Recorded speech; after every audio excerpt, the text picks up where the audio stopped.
United states of America 70 देशों में 800 military bases और $20 ट्रिलियन की इकोनॉमी और 37% ग्लोबल मिलिट्री स्पेंडिंग के साथ दुनिया की सबसे बड़ी सुपर पावर है। इस बात का जवाब जानने के लिए हम लोग चलेंगे ईयर 1492 में, जब Italian explorer Christopher Columbus Bharat की खोज में समुद्री यात्रा पर निकले।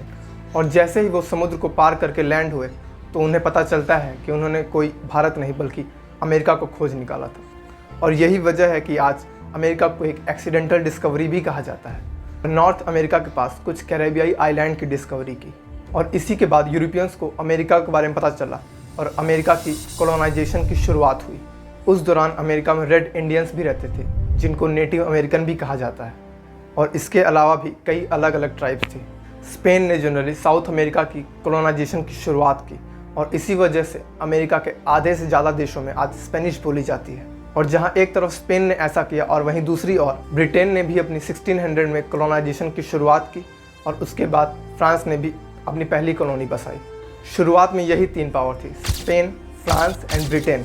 और इसके बाद आने वाले सालों में नेटिव अमेरिकन्स की पॉपुलेशन अमेरिका में कम होती गई और इसका सबसे बड़ा रीज़न था यूरोपियंस कॉलोनाइजर अपने साथ लेके आए इन्फ्लुएंजा और स्मॉल पॉक्स जैसी डिसीजेस, जिनके लिए नेटिव अमेरिकन के पास इम्यूनिटी एकदम नहीं थी। स्पेन और इंग्लैंड भारत की ही तरह अमेरिका को भी गुलाम बनाने में सफल रहा और अमेरिका के लोगों का बहुत शोषण किया। उसके कुछ साल बाद 1776 में जॉर्ज वॉशिंगटन आए, जिन्होंने अमेरिका को ब्रिटिश से इंडिपेंडेंस दिलाई।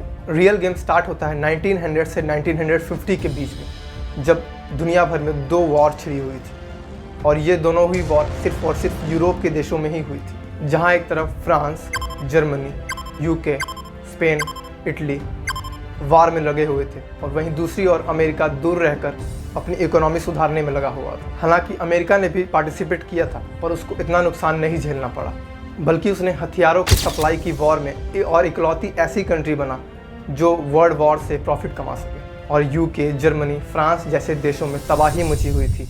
सेकेंड वर्ल्ड वॉर में अमेरिका ने जापान के हिरोशिमा और नागासाकी में एटम बम ड्रॉप करते हुए इस वर्ल्ड वॉर को ख़त्म किया। और 1950 के बाद अमेरिका और सोवियत यूनियन दो सबसे बड़ी सुपर पावर बन के निकली और अब इनके बीच में वॉर हुआ, जिसको कोल्ड वॉर भी कहा जाता है। दे वर टेक्निकली एट पीस, ये लोग आपस में फाइट नहीं करते थे।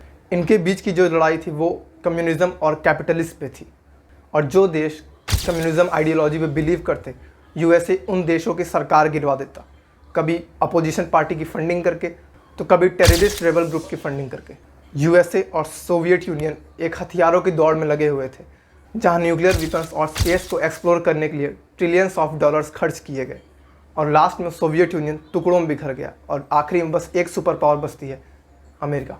और 1949 में यूएसए ने NATO, North Atlantic Treaty Organization का गठन किया, जिसमें शामिल देश कनाडा, यूएसए, जर्मनी, फ्रांस और नीदरलैंड और ऐसी कई 30 कंट्रियों ने यह फैसला लिया कि आने वाले खतरों और रक्षा से जुड़ी सारी जानकारियों को साथ में मिलकर हल करेंगे और वॉर जैसी चीज़ों को प्रमोट नहीं करेंगे।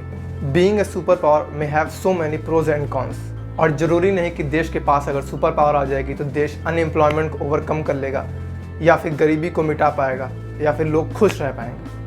आपके हिसाब से क्या आज के समय में सुपर पावर होना एक अच्छी बात है या नहीं? नीचे कमेंट में ज़रूर बताइए। एंड वीडियो अच्छी लगी तो लाइक करें एंड चैनल को सब्सक्राइब करें for more such videos ahead.